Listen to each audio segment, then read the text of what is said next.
گفتگو کا سلسلہ چل رہا ہے غزل کی شعریات کے حوالے سے، اور ظاہر ہے غزل کی شعریات کے کئی اہم عناصر ہیں: خیال بندی، معاملہ بندی، ادا بندی، مناسبات، رعایت، ایہام اور بہت سی چیزیں ہیں، اس کے معنی آفرینی، مضمون آفرینی وغیرہ وغیرہ۔ تو اب تک تو خیال بندی اور معاملہ بندی کے حوالے سے گفتگو ہو چکی ہے، اور شعریات کی بنیاد کیا ہے یہ بھی عرض کر چکا ہوں۔ ادا بندی بھی ایک اہم عنصر ہے، بہرحال ہماری غزلیہ کلاسیکی روایت کا ایک اہم عنصر ہے، شروع سے ہی، بلکہ خسرو سے ہی اس کی مثالیں ملنا شروع ہو جاتی ہیں۔ اب ادا بندی کے بارے میں بھی وہی غلط فہمیاں، وہی منفی رجحان ہماری مختلف تحریکات میں، اور آج تک اس کی دھمک ہے۔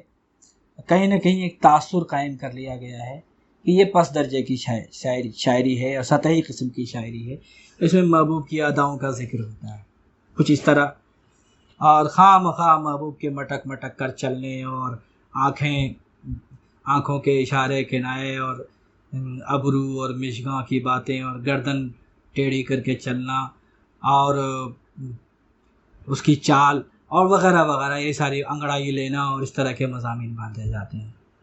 اور یہ بھی ایک طرح سے عیش پرستانہ رجحان ہے شاعری کا، جہاں خواہ مخواہ ایک طرح سے ہم زندگی کی تلخ حقیقتوں سے کٹ کر کے اسی میں ہم فرار کی راہ اختیار کرتے ہیں، ایک رومانی اور رنگین دنیا سجانے کی کوشش کرتے ہیں اور وہاں پناہ لینے کی کوشش کرتے ہیں۔ یہ بالکل ہی منفی تصور پیش کیا ہماری بڑی تحریکات نے بھی، بڑے رجحانات نے بھی، اور بڑے نقادوں نے یہ کام بڑے سلیقے سے انجام دیا، جس کا اثر آج تک قائم ہے۔ لیکن میں پھر عرض کرنا چاہوں گا کہ ادا بندی بھی چھوٹی شاعری نہیں ہے۔ آج علوم کی بڑی بڑی شاخیں، بڑے بڑے شعبے قائم ہو چکے ہیں۔ ایک شعبہ نفسیات کا ہے، میں صرف مثال کے طور پر عرض کرنا چاہوں گا۔ وہاں انسانی گیسچر اور انسانی پوسچر اور باڈی لینگویج کا مطالعہ کیا جاتا ہے، اور اس کے ذریعے سے انسانی نفسیات کو سمجھنے کی کوشش ہو رہی ہے۔ آپ اندازہ کیجئے ہماری کلاسیکی شاعری میں ادا بندی کا کتنا گہرا تعلق اس سے قائم ہوتا ہے۔ وہاں کیا ہے؟ محبوب کے گیسچر، پوسچر اور باڈی لینگویج کی بات ہی تو ہے ادا بندی، اور کیا ہے؟ بدن زبان، جسمانی حرکات و سکنات، اشارے ابرو، بھاؤ بتانا، اور اس کی مختلف قسم کی چال، یہی تو ہے۔ اور اس کے ذریعے سے انسانی نفسیات اور انسانی روح تک اترنا، اس کے باطن تک رسائی حاصل کرنا۔ آج کرائم تک پہنچنے کے لیے، بڑے بڑے جرائم تک پہنچنے کے لیے اس نفسیاتی طریقہ کار کا استعمال ہو رہا ہے۔ وہ جو لائی ڈیٹیکٹر مشین ہے، صرف اس میں پلس ریٹ کو دیکھ کر کے انداز، یا دل کی دھڑکنوں کو ناپ کر کے صرف فیصلہ نہیں لیا جاتا، اس میں یہ بھی دیکھا جاتا ہے کہ اس وقت اس کے چہرے کا ایکسپریشن کیا تھا بولتے وقت، سوال کا جواب دیتے وقت۔ جناب والا، یہ چھوٹی شاعری کس طرح ہو سکتی ہے اگر یہ معاملہ علوم و فنون کی ارتقائی منزل میں آج اگر ہم اس کی ایک شکل یہ بھی دیکھ رہے ہیں، تو میں اس سے اتفاق نہیں رکھتا کہ یہ چھوٹی شاعری ہے، پس درجے کی شاعری ہے۔ انسان عظیم ہے تو انسان کی ادائیں کیسے غیر عظیم ہو جائیں گی بھی؟ اور پھر اداؤں کو آپ نے سمجھ کیا لیا؟ آپ نے کیوں اس کو خواہ جنس سے جوڑ دیا؟ یہ آپ کی کمی ہے نا۔ انسان مشین تھوڑی ہے کہ وہ ایک دم جب بھی بولے گا یوں ایک دم، اور پتھرائی ہوئی آنکھیں ہوں گی بت کی طرح، اور اس کے صرف ہونٹ ہلیں گے اور آواز آئے گی، نہ نشیب و فراز ہوگا، نہ اتار چڑھاؤ ہوگا، نہ اس سے جذبات کا اظہار ہوگا، نہ وہ احساسات سامنے آئیں گے۔ ایسا نہیں ہو سکتا۔ انسان تو انسان ہے، چاہے کوئی بھی انسان ہو۔ تو ادا بندی کی شاعری انسانی نفسیات تک رسائی کے لیے ایک اہم کہنا چاہیے کہ ٹول کے طور پر، ایک اہم وسیلے کے طور پر اس کو دیکھنا چاہیے۔ اور دوسری چیز، ادا بندی کی شاعری کو اس طور پر بھی دیکھنا چاہیے، میں سمجھتا ہوں کہ بہت مفید ہوگا کہ انسان، ہمارے سامنے جو انسان کی شکل آتی ہے، وہ صرف اس کی زبان سے، اس کے بولنے سے، اس کے عمل سے نہیں آتی۔ اس کا رویہ، اس کی ادائیں، اس کے اشارے کنائے، اس کے جسچر، اس کے پوسچر، اس کے باڈی لینگویج، بلکہ کہنا چاہیے 2/3 انسان تو اس میں ہے۔ 1/3 انسان ہو سکتا ہے جس کو آپ گوشت پوش کا لوتھڑا کہتے ہیں، یا اس کا قول کہتے ہیں، یا اس کا عمل کہتے ہیں۔ ہو سکتا ہے 1/3 انسان وہ ہو۔ تو پھر 2/3 انسان کو نظر انداز کر دینا ہوگا اگر ادا بندی سے ہم اپنے آپ کو غافل کر لیں اور اس سے منہ موڑ لیں. تو بہت بڑی غلط فہمی ہے اگر یہ تصور قائم کر لیا ادا بندی کے بارے میں کہ یہ چھوٹی شاعری ہے. ناز و انداز کو، غمزہ کو یا اشارے کو یا کہنا چاہیے جسمانی حرکات و سکنات کو، اشارے ابرو کو، آنکھوں کے اشارے کو، چہرے کے اتار چڑھاؤ کو کسی بھی طور پر نظر انداز نہیں کیا جا سکتا. وہ صرف حسن کی علامت ہی نہیں ہے، یقیناً حسن دو چند ہو جاتا ہے اس کے ذریعے سے. سودا کا کتنا پیارا شعر ہے، سودا جو تیرا حال ہے ایسا تو نہیں وہ، کیا جانیے تو نے اسے کس آن میں دیکھا. یہ آن کا معاملہ ہے. تو اس کو سمجھنے کی ضرورت ہے. میں نے عرض کیا کہ ادا بندی دراصل محبوب یا معشوق کی اداؤں کو لفظوں کے میں قید کرنے کا نام ہے. آسان تعریف یہی ہو سکتی ہے. اور ادائیں مختلف ہو سکتی ہیں. مسکرانا بھی ایک ادا ہے، ہنسنا بھی ایک ادا ہے، رونا بھی ایک ادا ہے، غصہ بھی ایک ادا ہے، تیور بھی ایک ادا ہے. ادائیں کتنی ہو سکتی ہیں آپ اندازہ نہیں کر. شوخی، چال، جیسا کہ پہلے بھی عرض کیا گیا، وہ تمام چیزیں اداؤں میں شامل ہیں. تو اداؤں کی ایک بڑی دنیا ہے، اس کو سمجھنے کی ضرورت ہے. وہ شعر یاد کیجئے ذرا، کیا خوبصورت منظر کھینچا ہے. اور ایک جرم تک رسائی کا ایک ذریعہ، نہ ہم سمجھے نہ آپ آئے کہیں سے، نہ ہم سمجھے نہ آپ آئے کہیں سے، پسینہ پوشیے اپنی جبیں سے. تصور کیجئے کہ کیا یہ چھوٹی شاعری ہے؟ کس طور پر آپ نے اس کو چھوٹی شاعری قرار دیا؟ یہ تو حیرت کی بات ہے. سطحی نظر ہی کہہ سکتی ہے کہ یہ چھوٹی شاعری ہے. بڑی شاعری کے تمام امکانات اس میں، زبان کی سطح پر بھی اگر دیکھ لیں، بڑی بڑی باتیں چھوڑ دیں، وہاں بھی یہ چھوٹی شاعری نہیں ہے. زبان کی سطح پر نہ ہم سمجھے نہ آپ آئے کہیں سے، کیا رمز ہے صاحب پسینہ پوشیے اپنی جبیں سے. یہ ایک طرح سے آپ کہہ لیجئے کہ یہ جو تجسس یا جاسوسی نظام ہے ہمارا، اس میں اہم کردار ادا کرنے والا ایک پہلو ہے. یہ نہ ہم سمجھے نہ آپ آئے کہیں سے، پورا جاسوسی نظام اس کے تحت آ جاتا ہے. پسینہ پوچھیے اپنی جبیں سے. یا اگر ہمارا شاعر کہتا ہے کہ ہم ظاہر سے باطن تک پہنچ جاتے ہیں، بشیر بدر کہ میری نگاہ مخاطب سے بات کرتے ہوئے تمام جسم کے کپڑے اتار لیتی، تمام جسم سے کپڑے اتار لیتی ہے، اس شخص کو بے نقاب کر دیتی ہے میری نگاہ، اس کے باطن تک اتر جاتی ہے. کس لہجے میں بات کر رہا ہے، کیا کہہ رہا ہے، کس ادا سے کہہ رہا ہے، اصل بات کیا ہے، کس پر وہ پردہ ڈال رہا ہے، یہ تمام لب و لہجہ بتا رہا ہے، تمام اشارہ کنایہ بتا رہا ہے. ادا بندی یہ ہے، ادا بندی کی اہمیت یہ ہے. اگر ہمارا شاعر نظام رامپوری کہتا ہے، انگڑائی بھی وہ لینے نہ پائے اٹھا کے ہاتھ، دیکھا جو مجھ کو چھوڑ دیے مسکرا کے ہاتھ.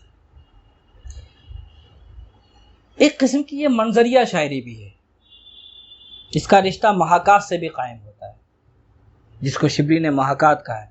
کسی صورتحال، کسی جذبے یا کسی واقعے کو کی ہو بہو عکاسی کرنا، تصویر کشی کرنا، یہ بھی کوئی چھوٹا عمل نہیں ہے بھائی، بہت بڑا تخلیقی عمل ہے یہ، کہ لفظوں کے ذریعے، لفظوں سے مصوری کا کام لینا. بہت بڑا خلاق ذہن یہ کام کر سکتا ہے. آپ تصور کیجئے لفظوں سے مصوری کا کام لیا جا رہا ہے. میں تو جب بھی یہ شعر پڑھتا ہوں لگتا ہے کہ واقعی وہ پوری تصویر ہمارے سامنے آ گئی. انگڑائی بھی وہ لینے نہ پائے اٹھا کے ہاتھ، دیکھا جو مجھ کو چھوڑ دیے مسکرا کے ہاتھ. اسی غزل کا شعر مقطع کہ دنیا وہ اس کا ساغرے میں یاد، دینا وہ اس کا ساغرے میں یاد ہے نظام، دینا وہ اس کا ساغرے میں یاد ہے نظام، منہ پھیر کے ادھر کو بڑھا کے ہاتھ. کس طرح کا ایک نقشہ سامنے آتا ہے، ہماری پوری تہذیب آ جاتی ہے. یہ مغرب نہیں ہے کہ جہاں بے حیائی ہے، جہاں ٹھس پن ہے، جہاں عاشق معشوق کے درمیان کوئی پردہ نہیں ہے، کوئی لحاظ نہیں ہے، حجاب نہیں ہے. حسن تو حیا میں ہے. ہماری مشرقی تہذیب کا تصور حسن یہ ہے کہ حیا کے بغیر حسن نامکمل ہے. اور حیاداری ان دونوں شعر میں آپ دیکھ سکتے ہیں۔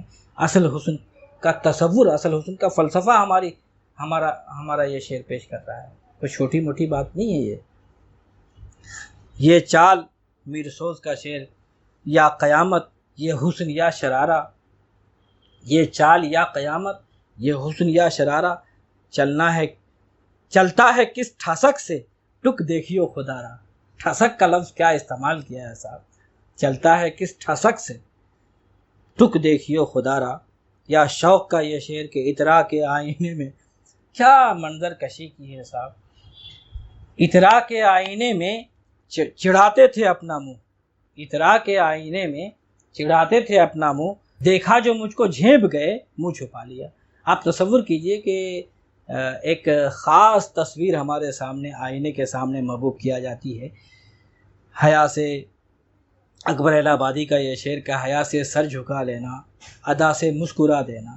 حیا سے سر جھکا لینا یہ بھی مشرقی تہذیب کی محبوبہ ہی ہو سکتی ہے، ایسی یہ مغربی تہذیب کی پیداوار نہیں ہو سکتی۔ حیا سے سر جھکا لینا، ادا سے مسکرا دینا، حسینوں کو بھی کتنا سہل ہے بجلی گرا دینا۔ اکبر الہ آبادی کا شعر۔ یا آرزو لکھنوی کا شعر سنیے آپ، پوچھا جو ان سے چاند، کیا تصویر کھینچی ہے صاحب، پوچھا جو ان سے چاند نکلتا ہے کس طرح، زلفوں کو رخ پہ ڈال کے جھٹکا دیا کہ یوں۔ آپ دیکھیے کہ پوری تصویر ہمارے سامنے آ جاتی ہے چاند کے شوخی دیکھیے آپ اس میں۔ تو ادا بندی کی شاعری چھوٹی شاعری نہیں ہے، اگر مصوری کے حوالے سے بھی دیکھا جائے۔ جلیل مانک پوری کا شعر کہ یہ جو سر نیچے کیے بیٹھے ہیں، یہ جو سر نیچے کیے بیٹھے ہیں، جان کتنوں کے لیے بیٹھے ہیں، جان کتنوں کے لیے بیٹھے ہیں۔ یا ایک شعر کہ جان لینی تھی صاف کہہ دیتے، کیا ضرورت تھی مسکرانے کی، جان لینی تھی صاف کہہ دیتے، کیا ضرورت تھی مسکرانے کی۔ نوح ناروی کا شعر ادا آئی جفا آئی غرور آیا حجاب آیا، ادا آئی جفا آئی غرور آیا حجاب آیا، ہزاروں آفتیں لے کر حسینوں پر شباب آیا۔ تو آپ دیکھیے کہ شاعر ادا کو کتنی اہمیت دیتا ہے کہ ادا کے بغیر حسن ادھورا ہے۔ یا آصف الدولہ کا یہ شعر، اس ادا سے مجھے سلام کیا، اس ادا سے مجھے سلام کیا، ایک ہی آن میں غلام کیا۔ یہ سلام، دیکھیے سلام ایک عمل ہے، السلام علیکم کوئی بات، لیکن جناب اس سلام کے معنی بدل جاتے ہیں اداؤں سے۔ سلام تنزیہ بھی ہو سکتا ہے، سلام تحقیر آمیز بھی ہو سکتا ہے، سلام احترام آمیز بھی ہو سکتا ہے۔ سلام کی اتنی قسمیں ہو سکتی ہیں، سلام اپنی جگہ السلام علیکم ہی رہے گا، لیکن صرف اداؤں سے اس کے معنی بدل جائیں گے۔ اگر اجازت دے تو مجھے اپنا ایک شعر یاد آ گیا، اس نے کیا سلام تو اچھا لگا مگر، اس نے کیا سلام تو اچھا لگا مگر، بس یہ کہ منہ کا زاویہ اچھا نہیں لگا، بس یہ کہ منہ کا زاویہ اچھا نہیں لگا۔ تو بہرحال مجھے اپنا شعر اچانک یاد آ گیا، جوش ملی آبادی کا شعر کہ گیتی کو خلفشار ہے گردوں کو اضطراب، گیتی کو خلفشار ہے گردوں کو اضطراب، محو خرام ناز در فتنہ بند کر۔ اب دیکھیے کہ محبوب کے خرام ناز کی کیسی تصویر کشی کی گئی ہے۔ کلی ماجد کا شعر، میں تو اس کو پولیٹیکل شعر سمجھتا ہوں، لوگ عام رومانی، پھر میں عرض کروں گا کہ اس کو عام سطحی قسم کی رکا رومانی شعر نہ سمجھا جائے اس ادا بندی کو، آپ ایک سیاسی معنی آپ اس کا اخذ کر سکتے ہیں۔ ملاحظہ فرمائیں، بڑے بڑے صاحبان اقتدار و اختیار کو سامنے رکھیں، رکھنا ہے کہیں پاؤں تو رکھو کہیں پاؤں، چلنا ذرا آیا ہے تو اترائے چلو۔ کیا یہ آپ انصاف سے بتائیے دل پر ہاتھ رکھ کر کے، کیا یہ معمولی درجے کا رومانی شعر ہے؟ آپ جناب والا معنی کے دروازے بند نہیں ہیں، آپ کو کس نے کہا کہ صرف اس کو معمولی درجے کا رومانی شعر سمجھ کے اس کو بس یوں ہی اڑا دیں؟ یہ بہت بڑا سیاسی شعر بھی ہے میرے نزدیک، آپ کو اختلاف ہو سکتا ہے۔ اور آغا شاعر غزل باش کا شعر کہ پامال کر کے پوچھتے ہیں کس ادا کے، بہت خوبصورت شعر ہے۔ شوخی کی انتہا ہے. پامال کر کے پوچھتے ہیں کس ادا سے وہ، اس دل میں آگ تھی میرے تلوے جھلس گئے. اس دل میں آگ تھی میرے تلوے جھلس گئے. جناب والا یہ شعر بھی ایک سیاسی رخ رکھتا ہے. اتنے بڑے بڑے صاحبان اقتدار جو ظالم و جابر ہیں، وہ انسانیت کو کچلنے کے باوجود وہ کہتے ہیں میرے خنجر میں ظاہر ہے وہ خم آ گیا، اور میرا پورا اپنے آپ کو مظلوم اور معصوم قرار دیتے ہیں، بجائے اس کے کہ اس نے جو ظلم و جبر کیا. اب یہ شعر دیکھیے آپ کہ معمولی اداؤں کی بات نہیں ہو رہی ہے. یہ پورا نظام سیاست، نظام اقتدار اس کی زد پہ آ رہا ہے. پھر یہ شعر سنیے آپ کہ پامال کر کے پوچھتے ہیں کس ادا سے وہ، اس دل میں آگ تھی میرے تلوے جھلس گئے. تو یہ ادا بندی کے کئی رخ ہو سکتے ہیں، اس کو اس طور پر دیکھنے کی ضرورت ہے. آگے پھر معنی آفرینی، مضمون آفرینی، رعایت، مناسبت اور دیگر جو عناصر ہیں غزل کی شعریات کے، اس پر گفتگو.